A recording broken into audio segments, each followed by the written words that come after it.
Et salut YouTube, nous nous retrouvons aujourd'hui pour tester la 4ème génération de Core i d'Intel, donc les Haswell. Comme la semaine passée, ça sera juste pour voir si en 2022, pour du 1080, cette plateforme que vous voyez derrière moi tient encore la route. Donc nous ferons des tests en 1080p. Pour la plateforme, nous aurons donc une carte mère Asus Maximus 6 Formula avec un Intel 4770K. Avec un petit ventirad de chez Be Quiet, le Pure Rock Slim, couplé avec 16 Go de RAM en Corsair Dominator en 1600 MHz. Nous aurons toujours notre bonne vieille 980 de chez MSI, la même que la semaine passée, et l'alimentation, ça sera la couleur Master V1000. Alors pour les tests, nous ferons un benchmark sur Firestrike pour voir les points que nous tirons de cette plateforme-là. Puis nous partirons sur GTA V en élevé pour voir avec le benchmark à combien on arrive en moyenne de FPS sur le bench. Puis les deux tests comme la semaine passée sur Shadow of the Tomb Raider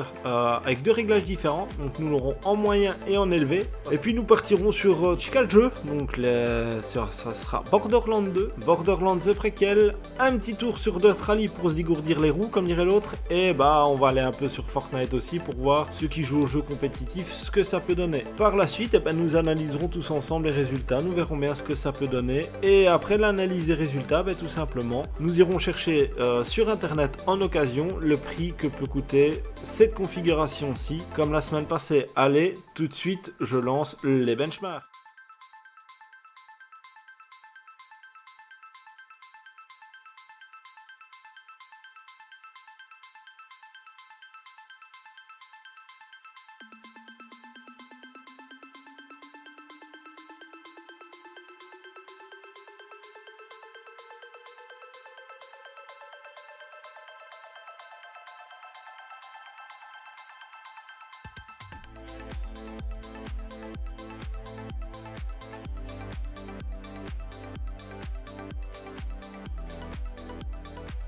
Et voilà, nous nous retrouvons donc pour le résultat du Firestrike. Comme vous pouvez voir ici, nous avons 11 000, l'average étant à 12 000, ce qui est largement correct pour une configuration de cet âge-ci. Et nous nous retrouvons après le test sur GTA V pour savoir le nombre de FPS en moyenne qu'on pourra avoir avec cette configuration-là. A tout de suite.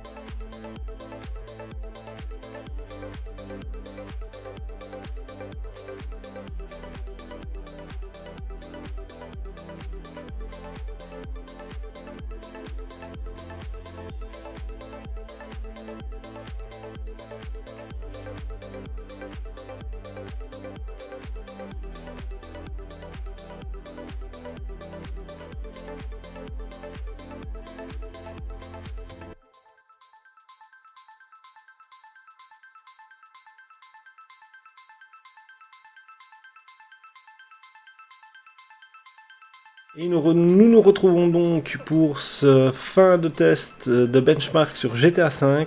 Vous avez pu constater que nous sommes restés au-dessus des 60 FPS, toujours 62-63. Donc pour jouer en solo ou en online, donc en multi, ça devrait passer largement. Pour ma part, si vous devez jouer à GTA V RP, redescendez peut-être les graphismes en moyen pour être sûr et certain de ne pas avoir trop de lag ou de drop de FPS. Avec les serveurs 5M, on ne sait jamais.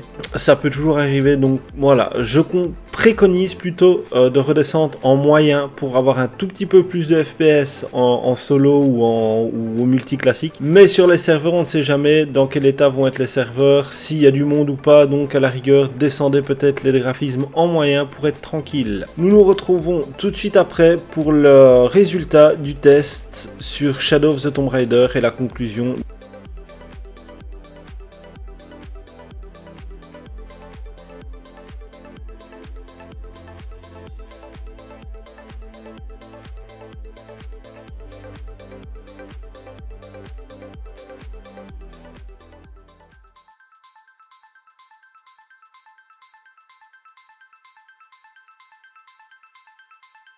Et nous nous retrouvons donc sur cette fin de test de Shadow of the Tomb Raider en élevé, 36 FPS c'est limite. Je trouve même ça un peu juste.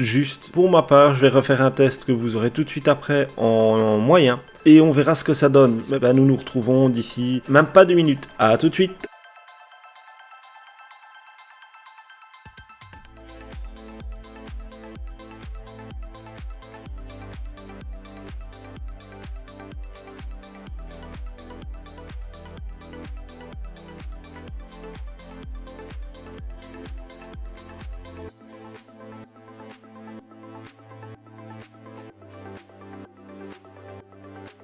Et nous voici donc pour la conclusion du benchmark complet, que ce soit en élevé ou en moyen sur Shadow of the Tomb Raider. Vous pouvez voir 54 FPS en réglage moyen, c'est 20 FPS de plus, ce qui est largement mieux. Vous avez eu des petites chutes vers 44-45 FPS, ce qui est mieux que les chutes en élevé qu'on pouvait avoir à 20-21 FPS. Là c'est vraiment trop juste, donc je vous conseille, si vous voulez jouer à des jeux aussi gourmands que Shadow of the Tomb Raider, de le mettre en moyen. Vous pouvez voir, ça reste très agréable à la vue, ça reste très fluide, voilà. Que dire d'autre à part en moyen, tout passe.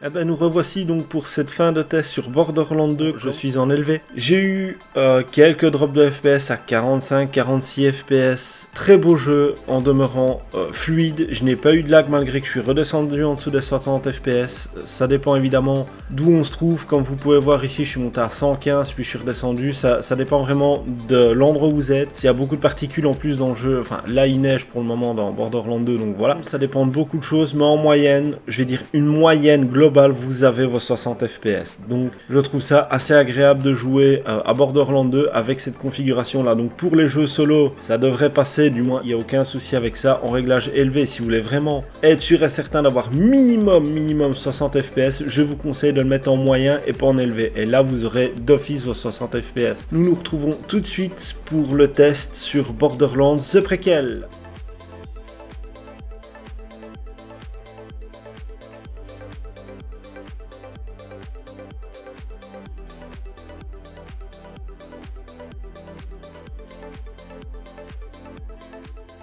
Et nous nous retrouvons donc pour ce test sur Borderlands The Prequel. Comme vous avez pu le voir dans la vidéo, le jeu est plus fluide que le Borderlands 2.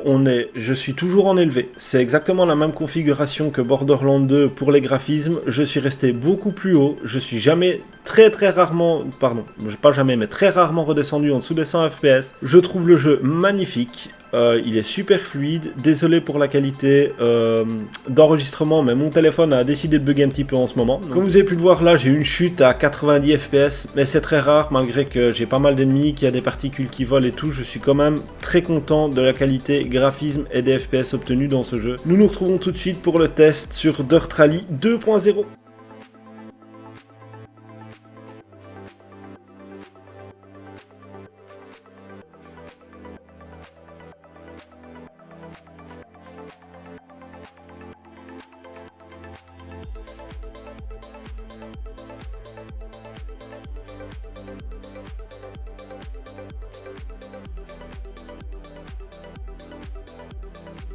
Et nous nous retrouvons tout de suite pour la fin test de Dirt Rally 2.0. Comme vous pouvez le voir, ici je suis en élevé.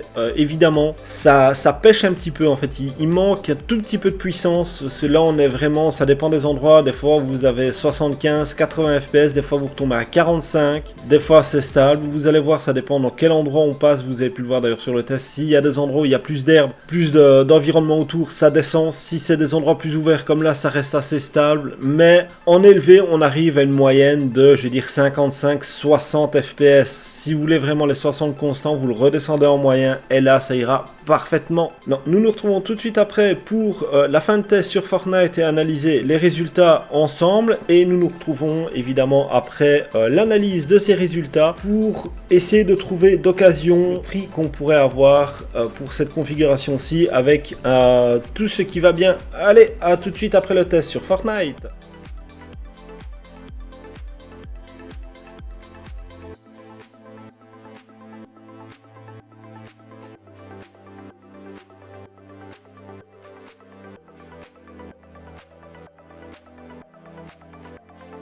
Nous nous retrouvons donc sur le test sur Fortnite. Comme vous avez pu voir, c'est assez instable, il y a pas mal de drops de FPS, le jeu reste joli, on est en élevé. Les 60 constants, on a du mal à les tenir, des fois on est en dessous, des fois on est au-dessus, donc je conseillerais de le mettre en moyen. Et là, je suis certain que les 60 FPS constants, on va dire ça comme ça, vous les tenez. Évidemment, il y a toujours moyen de faire réglage compétitif, donc tout au minimum, sauf la distance d'affichage en réglage compétitif. Nous nous retrouvons tout de suite, évidemment, pour la recherche internet, voir ce qu'on a pu trouver et le prix, le rapport qualité-prix que ça peut avoir par rapport à une plateforme comme ça qui a pas loin de 10 ans. Allez, à tout de suite. Et voici donc cette dernière partie, après donc les résultats que nous avons analysés ensemble ici. Je vous ai sélectionné sur Le Bon Coin et Amazon pour l'occasion et du nouveau, parce qu'il y a certains trucs qu'on peut se permettre d'acheter nouveau. Donc ici j'ai trouvé un combo processeur carte mère. Attention, toujours bien, comme j'ai expliqué la fois passée, quand vous allez chercher d'occasion, demandez toujours pour tester sur place si c'est possible. Si pas, ce n'est même pas la peine, parce que si vous rentrez chez vous, vous n'avez aucune protection, sauf si vous passez par PayPal ou des modes de paiement du genre PayPal ou des choses comme ça, pardon. Là, vous avez une garantie, mais personnellement, moi je vais sur place et je teste. Ici, nous avons un beau petit combo i7 4770K avec une carte mère HS. Après, ici, il décrit bien qu'il n'arrive plus à booter dessus. Donc, est-ce que c'est un problème de RAM ou peut-être problème au niveau du socket, on ne sait pas. En attendant, 90 € pour le tout.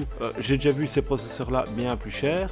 Alors ici j'ai trouvé le combo ultime, elle est un peu chère, mais alors il faut savoir que vous avez le i7 4790K qui est plus performant que le 4770K, ça il n'y a pas de souci, plus performant de quelques pourcents, de peut-être 1 ou 2, mais c'est toujours sans plus. Vous avez 16 Go de RAM en G-Skill 2400 MHz qui est vraiment bien, et vous avez la Maximus Ranger 7, donc je vais vous la montrer, voilà, vous avez la carte mère avec le bundle, franchement c'est terrible, CPU avec bundle, et les cartes mères, les RAM pardon, encore emballé, donc voilà, c'est franchement top. Pour le prix, sincèrement, si tout fonctionne, si vous avez moyen d'aller le chercher, c'est le top. Pour 230 €, c'est franchement terrible, parce qu'en réalité, ça fait, on va dire, plus ou moins 75-76 € par objet, par composant, donc c'est vraiment intéressant. Surtout au prix de la carte mère, où vous pouvez prendre ça, donc cette carte mère-ci, enfin le combo processeur carte mère là, avec cette carte mère-ci qui est une carte mère très très haut de gamme de l'époque. Alors nous avons toujours notre fameuse 980 de chez Zotac qui est toujours en vente à 80 €, elle a baissé de 10 € si mes souvenirs sont bons. Alors la Gigabyte, 90 € pour la Gaming G1, toujours là aussi. Je vous en ai trouvé une autre aussi intéressante, la Strix de chez Asus. Franchement, elles sont terribles aussi. Si la carte est en bon état, pour le prix, sautez dessus. Une 980, ça va très bien. Alors pour les alimentations, une petite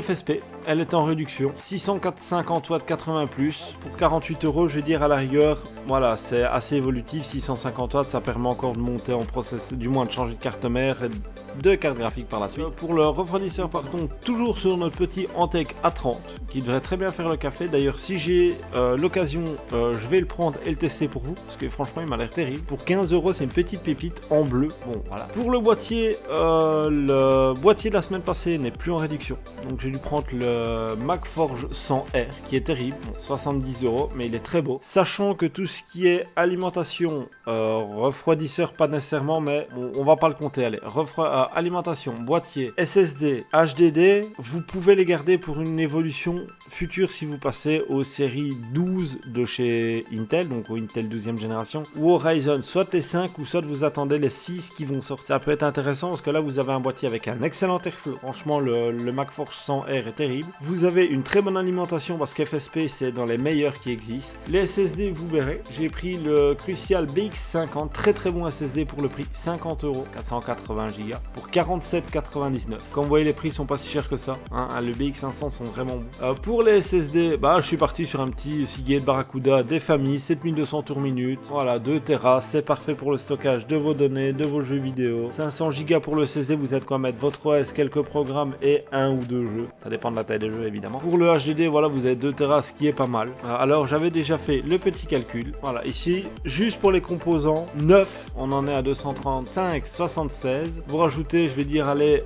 80 €, on va dire 90 pour la Strix. Et on va dire que pour pas s'ennuyer, on va prendre ce combo là à 230 €. Voilà, ici on a rien au-dessus de 500 €, donc c'est un peu plus cher que la semaine passée. Mais pour cette configuration là, je vais dire à la rigueur, si vous ne voulez pas mettre 70 € dans le MSI MagForge 100R, ce qui serait dommage, c'est un très bon boîtier. très résistant, très beau. Vous avez toujours l'occasion de prendre les Mars Gaming. Le noir est un peu moins cher, 55 €. Donc vous allez diminuer, je vais dire, de 15 €. Voilà, vous pouvez encore, je vais dire à la rigueur, si vous ne voulez pas un 500 Go, mais un 250 ou un 240, vous pouvez diminuer. Vous voyez, regardez, hop, un 240, c'est 33 €. Après, est-ce que ça vaut la peine? Je sais pas. Personnellement, je trouve que, voilà, un 500 Go en SSD, c'est parfait. Donc pour ma conclusion, elle sera toute simple. Pour 550 €, donc configuration, voilà, pour 550 €, je trouve le prix correct. Les performances sont présentes pour une configuration qui a quand même pas 8-9 ans, plus ou moins. Donc ça reste une configuration datée, qui fonctionne très bien en 1080p moyen élevé. Même dans certains jeux moins gourmands, on peut monter en ultra. Je dis bien dans certains jeux, et avec des guillemets évidemment. Comme je vous ai dit, voilà, c'est une configuration qui tient la route. Elle fonctionnera très bien pour du 1080p pendant au moins encore, comme celle de la semaine passée, voire un peu plus, je dirais plus 3 ans facilement. En diminuant un peu les graphismes, en moyen, là vous durez largement, au moins minimum 3 ans si les jeux n'augmentent pas trop. Donc 2-3 ans que vous pouvez encore tenir avec cette configuration-ci, le temps que les prix peut-être redescendent et se stabilisent à un niveau correct. Voilà, pour ce, moi ça sera une très bonne fin de vidéo. J'ai passé un agréable moment à vous présenter et à vous faire des tests. J'espère que cela vous a plu. Si cela vous a plu, que vous voulez continuer à me voir évoluer, à voir évoluer la chaîne et son contenu, n'hésitez pas de vous abonner et de mettre le pouce bleu. Toute critique, tout avis sera le bienvenu, j'y répondrai avec plaisir. Sur ce, je vous laisse et je vous dis à vendredi prochain pour un autre test.